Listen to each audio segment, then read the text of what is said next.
Yes, I represent the Amazon App Store, AWS, Amazon Game Tech.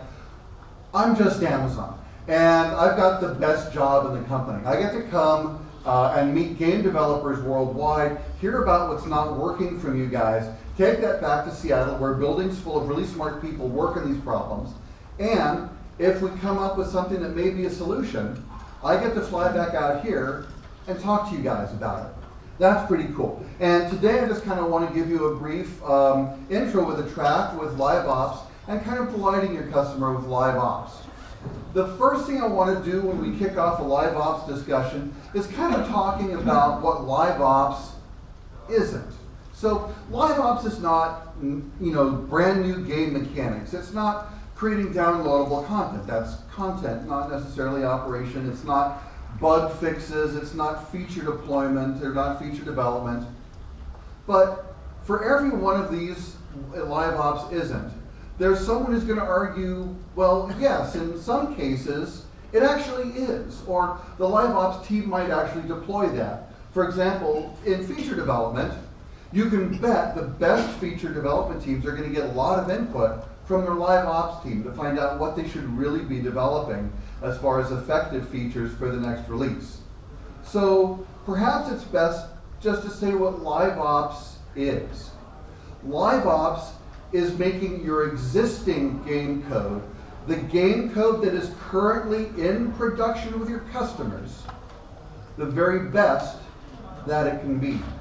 So keep that in mind for live ops as we move forward. Now, what does a live ops operation typically look like? What are some of the things that live ops is asked to solve? Well, I've seen live ops teams asked to increase revenue, to increase retention and engagement, to decrease churn, all of these things. So it would be understandable if you thought that somehow live ops was going to be this magic bullet. It's not. Live ops does not take a terrible game and all of a sudden make it profitable with no churn. If the game isn't fun, live ops is not going to make a whole bunch of people play it. It's going to make whatever game you have out there better, but it's not going to turn a bad game into a good game. Now, what levers do people have to actually execute on those tasks? I've seen live ops teams create events, and I'll actually show you some examples of that a little bit later. They affect game balance, they can do player management, they can work on in-app purchasing, they can work on A/B testing, and most of these are self-explanatory, but I want to drill down on two of them. The first one is game balance. Game balance is a great lever for your live ops team if you can give your live ops team the tools they need to use. What do I mean by that? Just telling your live ops team the game balance is broken, you need to fix it, doesn't help them. I mean, what are they going to do? Now, if you've given your live ops team the ability to change the strength of armor, to change the power of a weapon or the speed of a player, now your live ops team has something to work with. So if you want your live ops team to be really able to execute on the tasks that you're giving them, give them variables that they can work with. Give them the levers that they can move to actually impact what you want them to get done. So how does that work with in-app purchasing?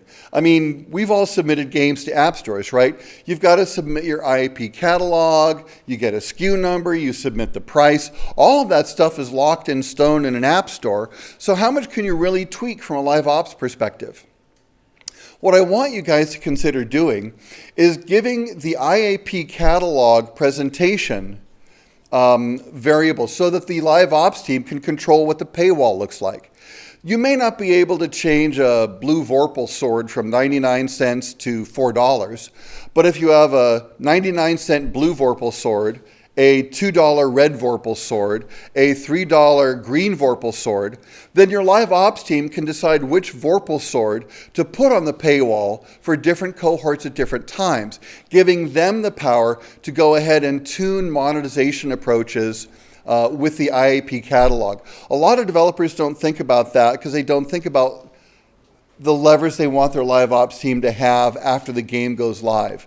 I'd like that to stop today, right now, and I'd like you to think about the levers you're going to give your live ops team in operation. All right. how do you actually really excite your customers and really delight them with live ops? It's in the execution. And good live ops execution starts with data. A lot of data. Data not just about collections of customers, not like daily active users. I mean, DARPU is nice, but DARPU doesn't tell you how to fix itself. You can scream to your live ops team, I have too much churn. What are they going to do about that? Now, if you tell them that 80% of the players are churning out while they're grinding for soft currency, that's useful. If you tell them that 80% of your players are churning out after they finish one level before they start another, that's useful. So what I want you to do is I want you to gather metrics on player behavior, not aggregate player revenue or things like that. Yes, that's what you want to improve.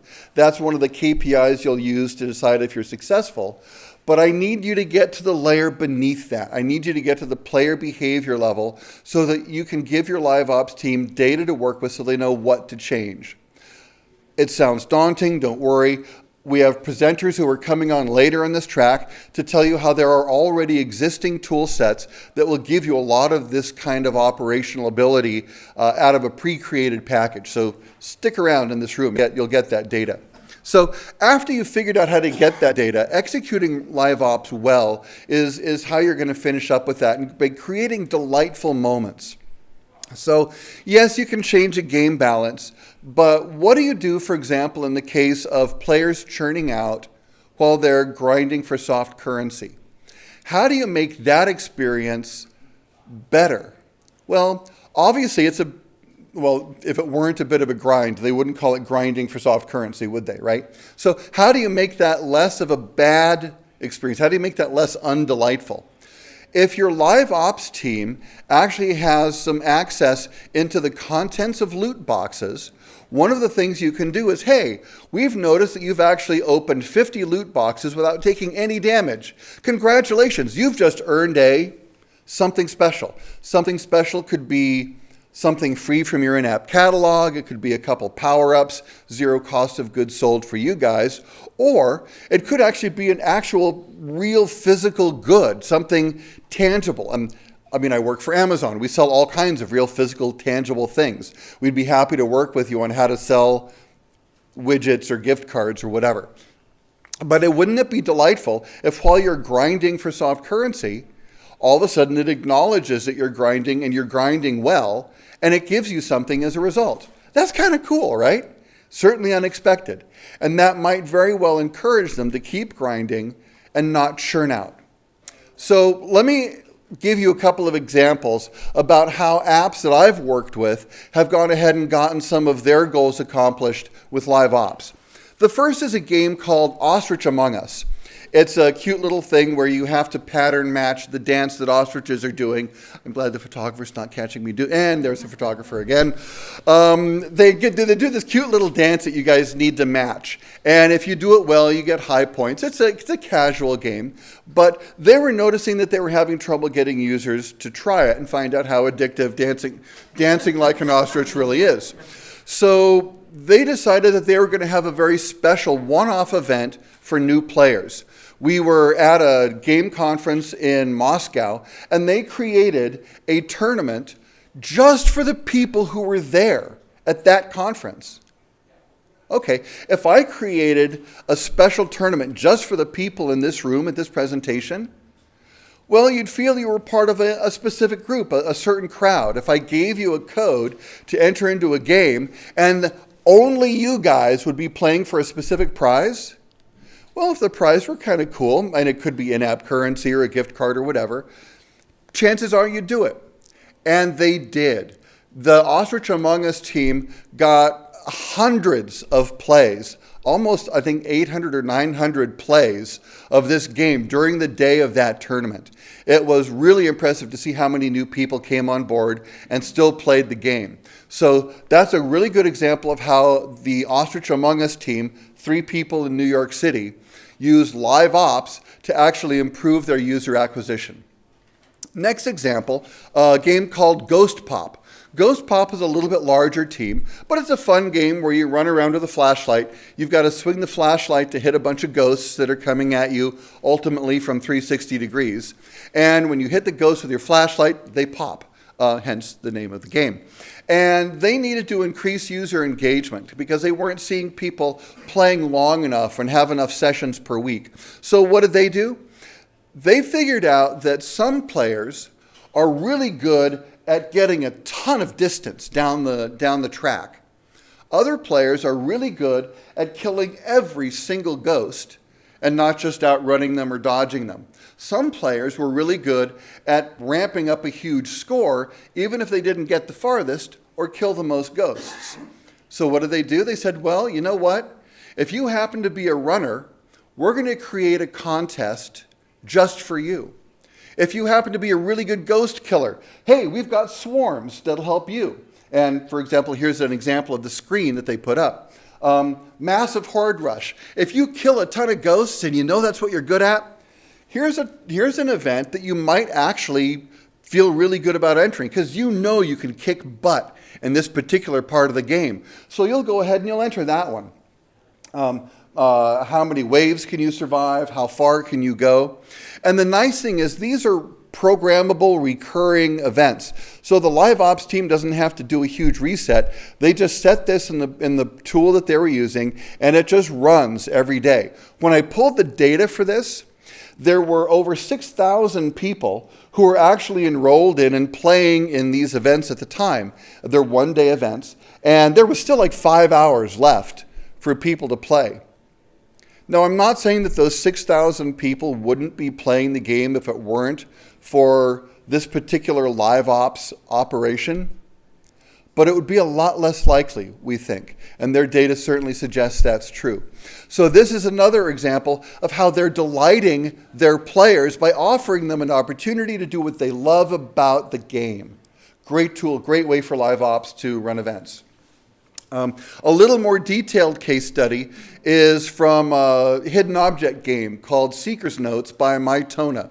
Mytona is a bigger company. They're not kind of small like the other two. They've got over 300 people. They have the top ranked hidden object game with over 70 million downloads.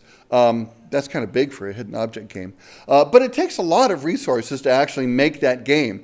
As a result, they really wanted to find a way to engage existing players more, get players who are going through the tutorial to engage more, reduce churn, and actually re-engage players that had already churned.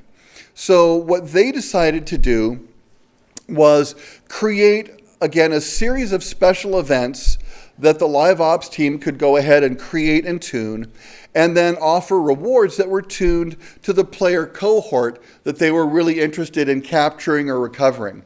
So here are kind of the steps on how they did that. And the first thing they did was identify the cohorts. Now, it's easier to identify, hey, people who have churned out. That's a great cohort. Only problem is it doesn't tell you how to get in touch with them, does it? It doesn't tell you how to reach them or how to contact them. So they needed to do a little bit of homework when they were developing their cohorts and figure out, okay, we're going to have to go and message to our Facebook group, hoping that some of our churned players will still get the Facebook announcements. And actually, we know what our demographic is in that churned group that we want to reach. So they actually bought some paid advertisement that they knew was going to be pretty successful at reaching players in the cohort that had churned out. So they figured out how to get in touch with their cohorts. Second, they decided on monthly events and tuned rewards to what they thought the business value of that particular cohort was.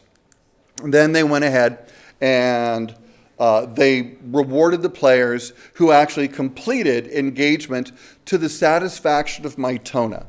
So only when players reached the level of engagement that Mytona wanted to see did they actually incur any capital expense of fulfilling any of the rewards. And what were the results of this?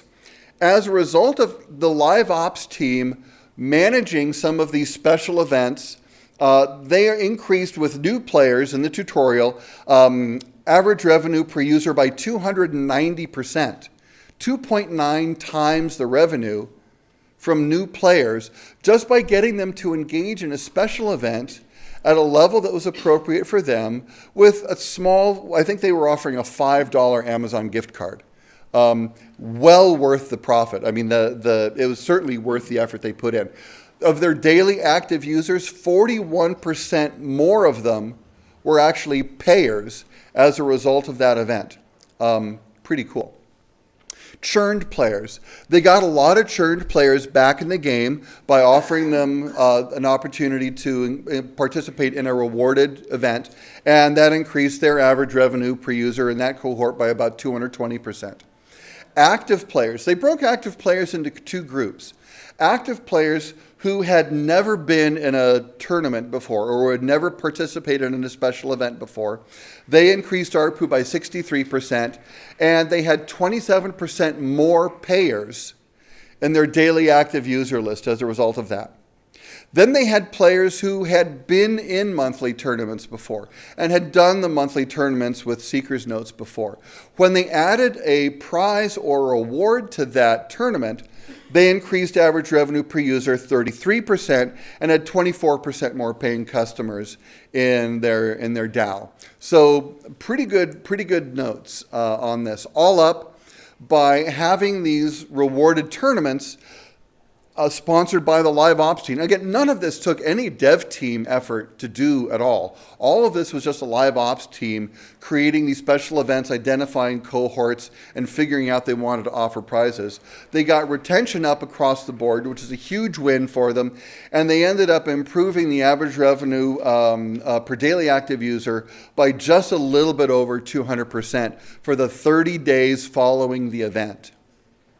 When you take a look at how much money they spent sending out $5 and $10 gift cards, the worst cohort was 160% return on investment. Woohoo! That's not bad. And that's all coming not from your dev team, but from giving your live ops team good data to start with and good defined cohorts and good defined goals and roles. So what do I want you to do next?